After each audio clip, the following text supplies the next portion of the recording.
செய்திகளை எக்ஸ்பிரஸ் செய்திகளாக பார்க்கலாம். டெல்லியில் பிரதமர் அலுவலகம் முன் தமிழக விவசாயிகள் இன்று திடீரென நிர்வாண போராட்டம் நடத்தினர். டெல்லியில் பல்வேறு கோரிக்கைகளை வலியுறுத்தி தமிழக விவசாயிகள் இன்று 28வது நாளாக போராட்டம் நடத்தி வருகின்றனர். இந்நிலையில் இன்று பிரதமரை சந்திக்க அழைத்துச் செல்வதாக கூறி தமிழக விவசாயிகளை காவலர்கள் அழைத்துச் சென்றனர். ஆனால் அங்கு சென்ற பிறகு பிரதமரை சந்திக்க இயலாது என்று தெரிவித்ததாக கூறப்படுகிறது. இதனால் ஆத்திரமடைந்த விவசாயிகள் தங்கள் ஆடைகளை களைந்து நிர்வாண போராட்டத்தில் ஈடுபட்டனர். பின்னர் செய்தியாளரிடம் பேசிய விவசாய சங்க கூட்டியக்கத்தின் தலைவர் ஐயா கண்ணர் பிரதமர் தங்களை சந்திக்காமல் ஏமாற்றியதால் போராட்டத்தில் ஈடுபட்டதாக தெரிவித்தார். பின்னர் போராட்டத்தில் ஈடுபட்ட தமிழக விவசாயிகள் அனைவரும் போலீசாரால் கைது செய்யப்பட்டனர். அவர்கள் அனைவரும் பின்னர் ஜந்தர் மந்தரில் இறக்கிவிடப்பட்டனர். எங்களை பிரதம மந்திரி கூட்டி வந்துட்டு கோர்ட்டு வாசப்பள்ளி நிறுத்தி பிரசலாம் வந்துருச்சு. அதெல்லாம் எதோக்கா வந்துட்டீங்க. 28 நாளா உட்கார்ந்துருக்காங்க. இந்த நாட்டுடைய பிரதம மந்திரி எங்களை பார்க்காம இருக்கிறார். இந்த நாட்டுடைய எங்களை பார்க்காம இருக்கிறார். அதனால எங்களை கூட்டி வந்து எங்களை ஏமாத்திட்டாங்க. நாங்க இந்த நாட்டுடைய அடிமைகள். நாங்க இந்த நாட்டினுடைய தகுதியற்றவை நீங்க பார்க்காம இருந்துட்டார். அதனால எங்க விவசாயம் எல்லாம் துணி இல்லாம ஓடுறோம். எங்களுக்கு ஒண்ணுமே இல்லை. எங்க சட்டையெல்லாம் காட்டிக்கிட்டு பிரதமர் பார்க்க மறுத்து விட்டார். அதனால துணி இல்லாம ஓடுகிறோம். எங்களை பாருங்க எங்க பரிதாப நிலையை. இதுதான் எங்களுடைய பரிதாப நிலை. ஆர்கே நகரில் பணப்பட்டுவாடா புகார் தொடர்பான வருமான வரித்துறையின் உத்தரவை அடுத்து அமைச்சர் விஜயபாஸ்கர் இன்று நேரில் விசாரணைக்கு ஆஜரானார். ஆர்கே நகர் இடைத்தேர்தலில் வாக்காளர்களுக்கு பணப்பட்டுவாடா செய்யப்படுவதாக புகார் எழுந்தது.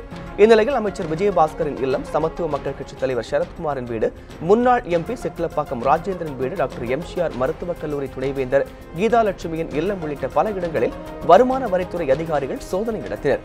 இதில் பணம் பட்டுவாடா செய்தது தொடர்பாக பல முக்கிய ஆவணங்கள் கைப்பற்றப்பட்டதாக கூறப்படுகிறது. இந்நிலையில் அவர்கள் நால்வரையும் வருமான வரித்துறை அலுவலகத்தில் இன்று விசாரணைக்கு ஆஜராகுமாறு அதிகாரிகள் உத்தரவிட்டனர். இதையடுத்து அமைச்சர் விஜயபாஸ்கர் விசாரணைக்கு ஆஜராகியுள்ளார். இதேபோல் முன்னாள் எம்பி சிட்லப்பாக்கம் ராஜேந்திரன், சமத்துவ மக்கள் கட்சித் தலைவர் சரத்குமார் ஆகியோரும் விசாரணைக்கு ஆஜராகியுள்ளனர். இந்த ரைடை பொறுத்த வரைக்கும் it is a politically motivated raid. இதில் எந்த ஒரு ஆவணமுமே டிஸ்கிரிமினேட்டிங் மெட்டீரியல்ஸ் அவங்க கைப்பற்றவில்லை. இன்கம் டேக்ஸ் ஆக்ட் 131 படி இன்று சென்னையில் நேற்று முன்தினம் நடந்த அனைத்து இன்வெஸ்டிகேஷனுமே அன்கான்ஸ்டிடியூஷனல் ஒன். அதை ஏற்றுக்கொள்ள இயலாது.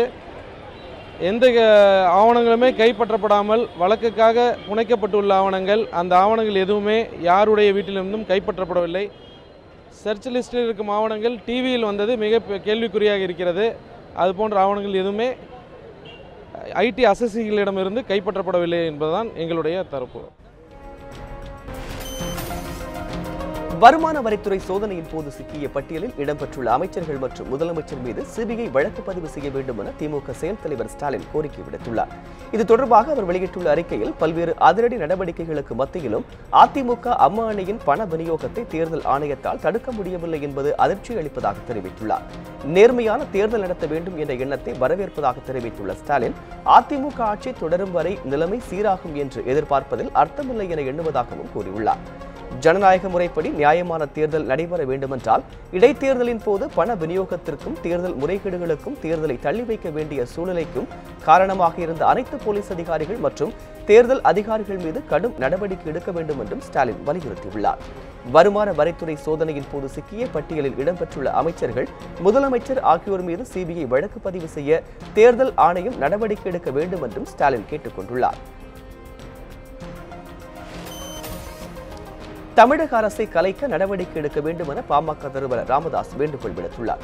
இது தொடர்பாக அவர் வெளியிட்டுள்ள அறிக்கையில், இடைத்தேர்தல் ரத்து செய்யப்பட்டுள்ள நிலையில் வாக்காளர்களுக்கு பணமும் பரிசுகளும் வழங்கிய கட்சிகளின் வேட்பாளர்கள் தகுதி நீக்கம் செய்யப்படாதது வருத்தமும் வேதனையும் அளிப்பதாக குறிப்பிட்டுள்ளார்.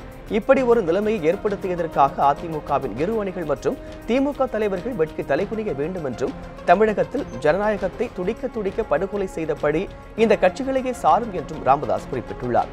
ஊழல் மூலம் குவித்த பணத்தை தான் முதல்வர் மற்றும் அமைச்சர்கள் வழங்கினர் என்பதால் அதிமுக அரசை கலைக்க வேண்டும் என்று கேட்டுக் கொண்டுள்ள ராமதாஸ், முதலமைச்சர் எடப்பாடி பழனிசாமி மற்றும் 30 அமைச்சர்கள் மீது மக்கள் பிரதிநிதித்துவ சட்டத்தின் கீழ் வழக்கு பதிவு செய்ய வேண்டும் எனவும் வேண்டுகோள் விடுத்துள்ளார்.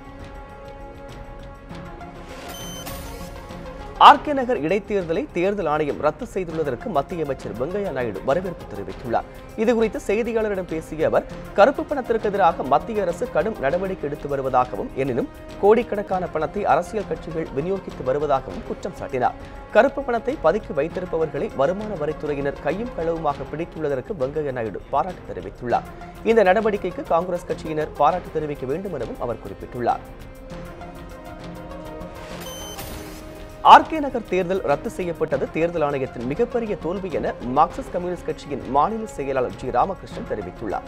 மதுரை மெகவுபாளையத்தில் உள்ள கட்சி அலுவலகத்தில் செய்தியாளர்களை சந்தித்த அவர், நேர்மையான முறையில் தேர்தலை சந்திக்க நினைத்த தங்களுக்கு தேர்தல் ஆணையம் இழப்பீடு வழங்க வேண்டும் என்று வலியுறுத்தினார். வேட்பாளர்களுக்காக பணப்பட்டுவாடா நடைபெறுகிறது என்பதை அட்வான்ஸாக தேர்தல் ஆணையத்துக்கு நாங்கள் புகார் சொன்னோம். தடுத்து நிறுத்த முடியல, தடுத்து நிறுத்தலை. அது தேர்தல் ஆணையத்தினுடைய மிகப்பெரிய தோல்வி. Failure of the election commission. We are punished.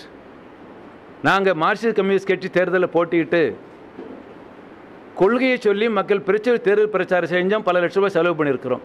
தேர்தல் ஆணையம் எங்களுக்கு இழப்பீடு வழங்கணும்.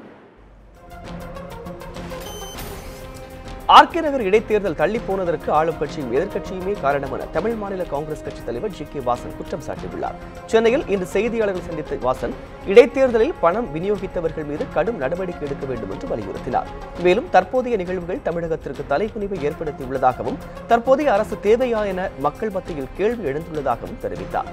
ஆர்கே நகர் தொகுதியில் துவக்கத்திலிருந்தே தேர்தல் ஆணையம் விழிப்புடன் செயல்பட்டிருக்க வேண்டும் எனவும் வாசன் குறிப்பிட்டார்.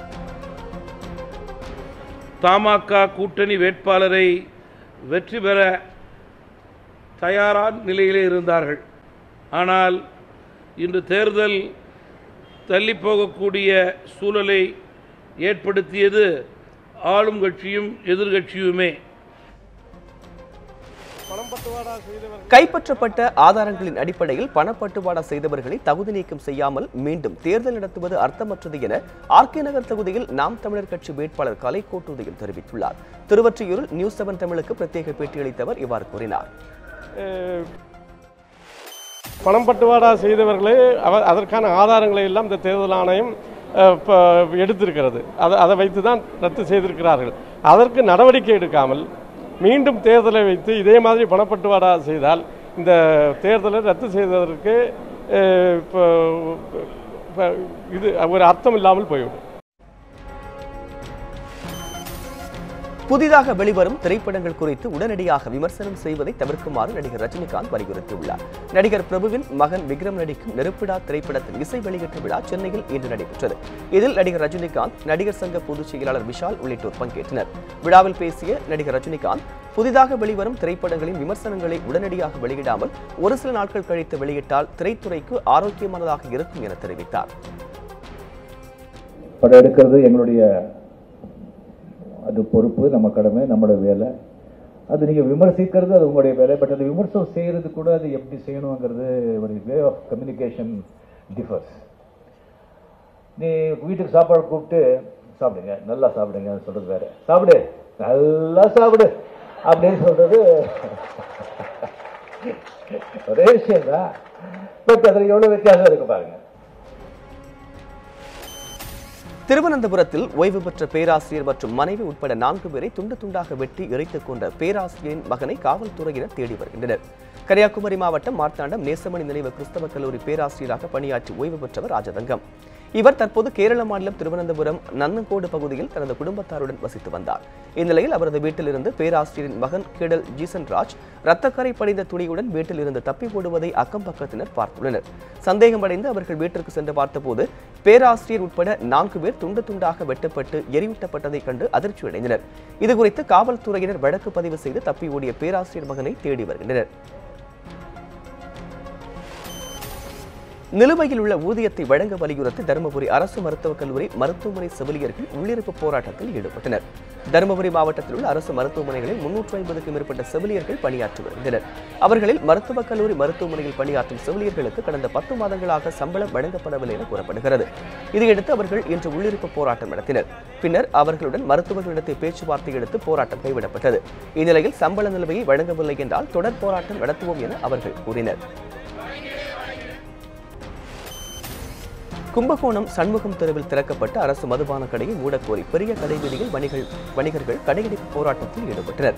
நீதிமன்ற உத்தரவுப்படி ஏப்ரல் 1 தேதியில் இருந்து கும்பகோணம் நகரில் அனைத்து கடைகளும் மூடப்பட்டன. இதனால் மதுக்கடைகள் இல்லாத நகரமாக கும்பகோணம் மாறியது. இதனிடையே 8ஆம் தேதி சண்முகம் தெருவில் தனியாருக்கு சொந்தமான இடத்தில் அரசு மதுபான கடை திறக்கப்பட்டது. இதற்கு பொதுமக்கள் மற்றும் வணிகர்கள் தரப்பில் கடும் எதிர்ப்பு தெரிவிக்கப்பட்டது. இதையடுத்து மதுக்கடைகளை உடனடியாக மூட வலியுறுத்தி பெரிய கடை வீதியில் வணிகர்கள் கடையடைப்பு போராட்டத்தில் ஈடுபட்டனர்.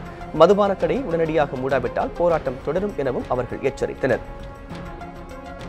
இன்று மாலைக்குள் அவர்கள் முடிவெடுத்து அந்த கடையை இடமாற்றம் செய்யாவிட்டால் நாளையிலிருந்து தொடர் கடையடைப்பு செய்வதாகவும் முடிவு செய்யப்பட்டுள்ளது.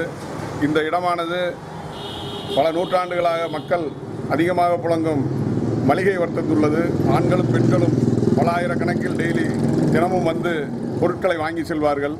அந்த இடத்திலே இப்படி ஒரு கடை இருப்பது பொதுமக்களுக்கும் வணிகர்களுக்கும் பல இடையூறுகளை தரக்கூடியது. இத்துடன் எக்ஸ்பிரஸ் செய்திகள் நிறைவு பெறுகிறது. செய்திகளை உடனுக்குடன் தெரிந்து கொள்ள இணைந்திருங்கள் நியூஸ் 7 தமிழுடன்.